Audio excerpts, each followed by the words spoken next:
Great morning mga katindahan! Welcome kayo dito sa RTW ni Madam Claire.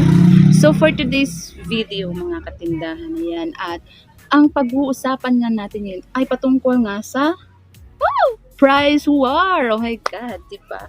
Ito kasi yung kadalasan na nagiging problem ng mga manininda, especially doon sa mga tabi-tabi na mga tindahan, di ba? Kagaya halimbawa may mga pwesto sa palengke, may mga pwesto sa talipapa na yung maraming parentahan, tapos tabi-tabi puro mga damit, tsinelas, ganyan. Ang nangyayari nga sa mga ganyan is pababaan ng presyo. 'Di ba? So, papaano natin siya i-handle bilang isang manininda, 'di ba? Makikipagsabayan ba tayo or magiging at ease lang kung ano yung presyuhan, yun lang, ganun, 'di ba? Yan ang tatalakayin natin ngayon, mga katindahan. So, yung number one tip na maibibigay ko sa inyo mga katindahan, lalo na doon nga sa may mga maraming katabi dyan, ng mga manininda, maraming competitors na maituturing, is number one is never start a price war. Kasi meron naman tayong standard pricing para sa mga ganitong items di ba? So kasi kapag ka nag-start tayo na pinababa yung presyo natin, is tayo din yung may hirapan.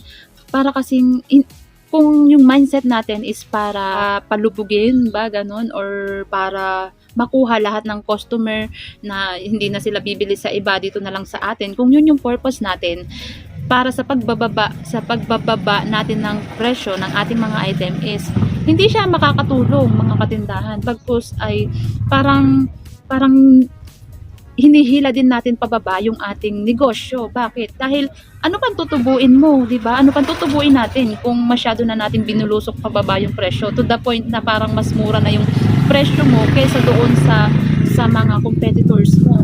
Imagine, halimbawa for example ako, nandito ako sa baryo, tapos ang tinuturing ko ng competitor is yun nga sa bayan.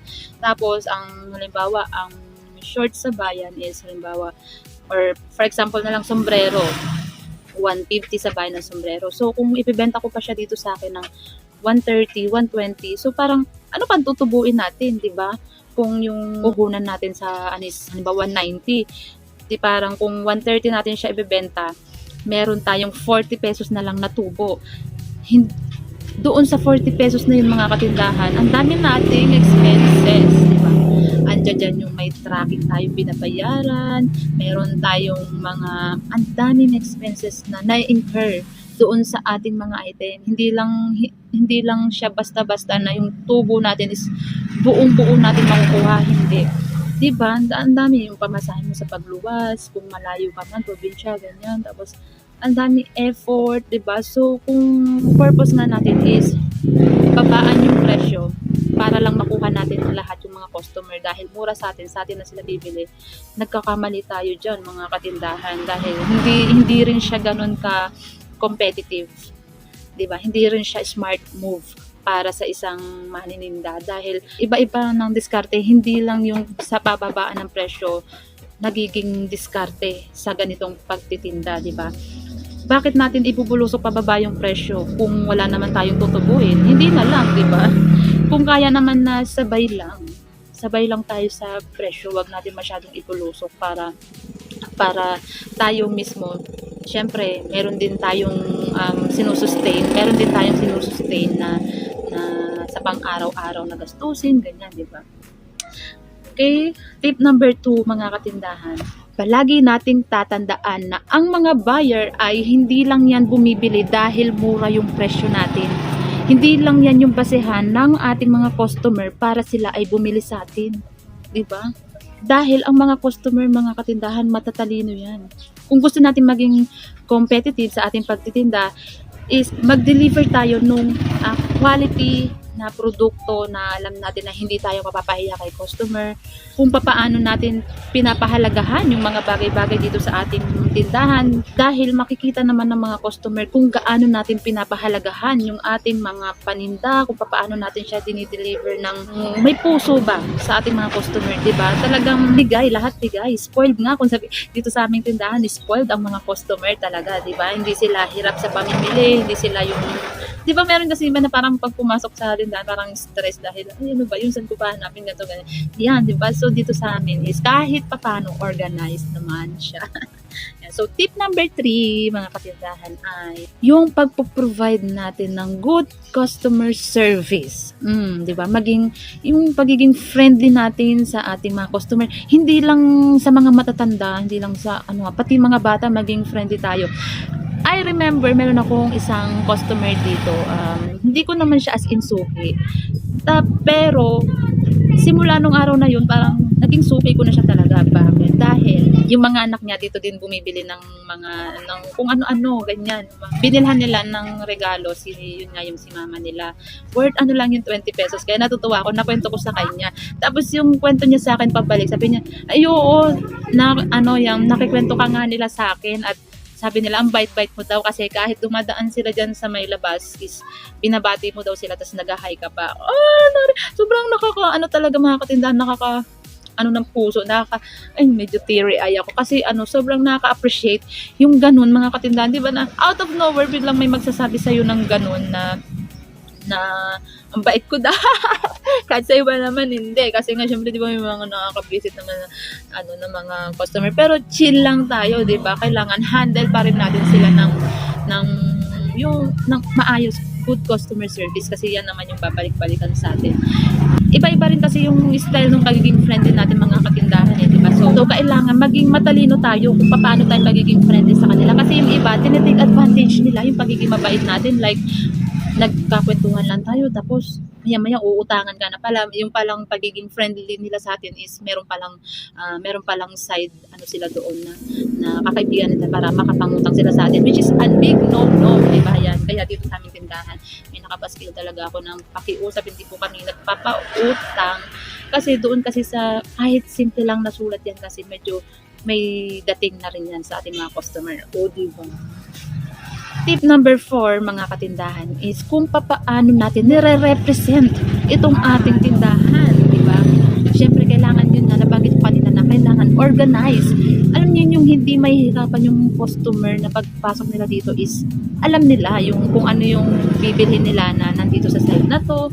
Tapos alam yung tipo na kahit halimbawa tsinelas lang yung bibilhin nila pero nakita nila may mga laruan pala dito, bilhan ko nga yung anak ko.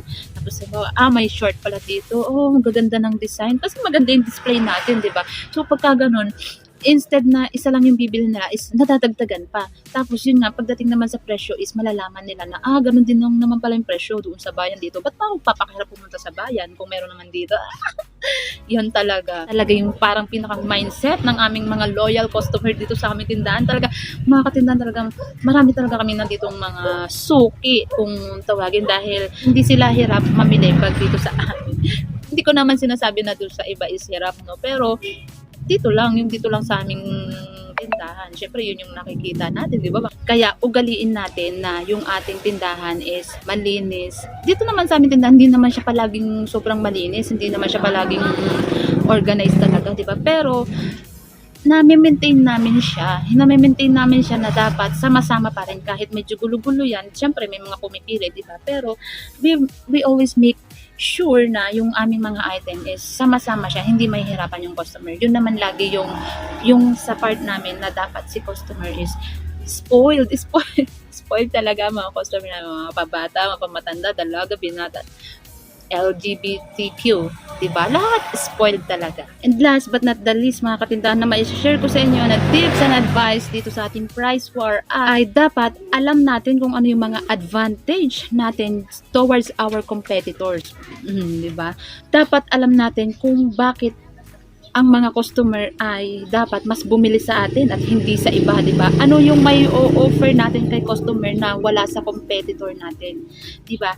Yun, napakahalaga na yan mga katindahan para sa ating mga maninda, 'di ba? Kasi once na naitatak natin sa isipan ng ating customer yung uniqueness ng ating tindahan, yung alam niyo yung kung ano yung bagay-bagay na bakit tayo binabalik-balikan ng ating mga customer, once na maintain natin yung attitude na yan mga katindahan is talagang hindi tayo iiwan ng ating mga suki. Kahit pa yung item natin is medyo mahal kumpara doon sa ibang tindahan, still dito nila sa ating tindahan mas pipiliin na bumalik-balik, dito sa tindahan natin nila mas pipiliin na bumili dahil nandito yung hinahanap nila na value. Kumbaga, dito sa tindahan na to, iba yung dating ko. Dito sa tindahan na to,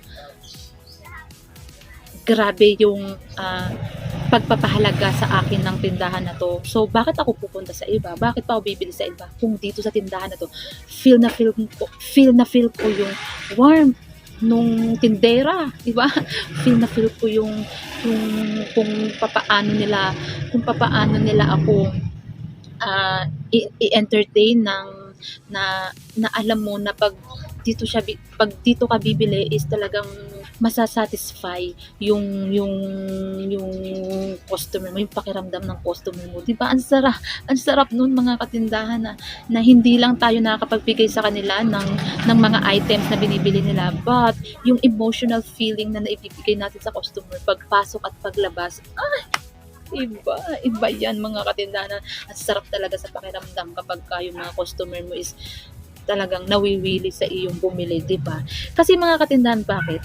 Hindi kagaya nga ng sinabi ko sa inyo kanina, ang mga customer, hindi lang sila nagbabase doon sa murang presyo.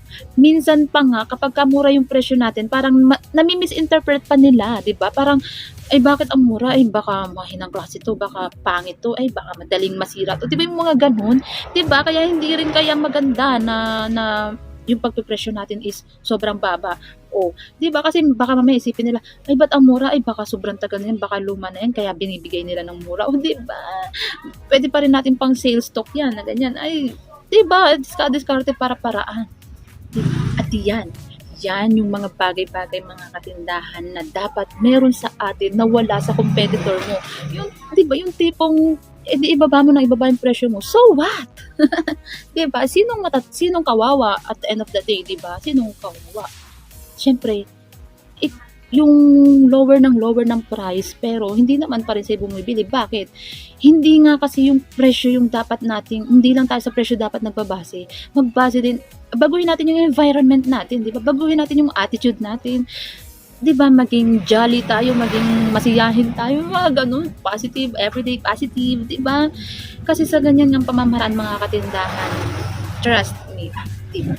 Siyempre, kung ano yung nasimulan mo, dapat ituloy-tuloy natin 'yan, 'di ba? Nasanay na sila na ay ganito 'yan. Pagpasok mo doon sa tindahan nila, come and go lang sila, parang walang something special.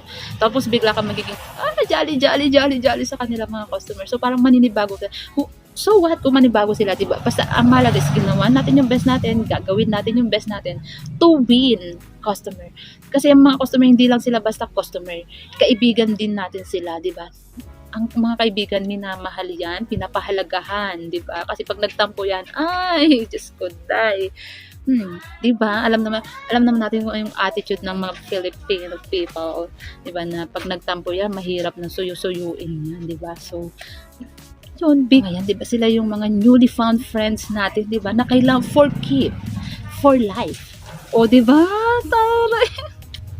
O, sana mga katindahan ay meron na naman kayo napulot na kapakipakinabang dito sa ating ginawang video. Yan, so yan lang muna mga katindahan for today's video. Maraming salamat sa inyong palaging panonood and happy selling! Ngayon nagustuhan ko yung ganun.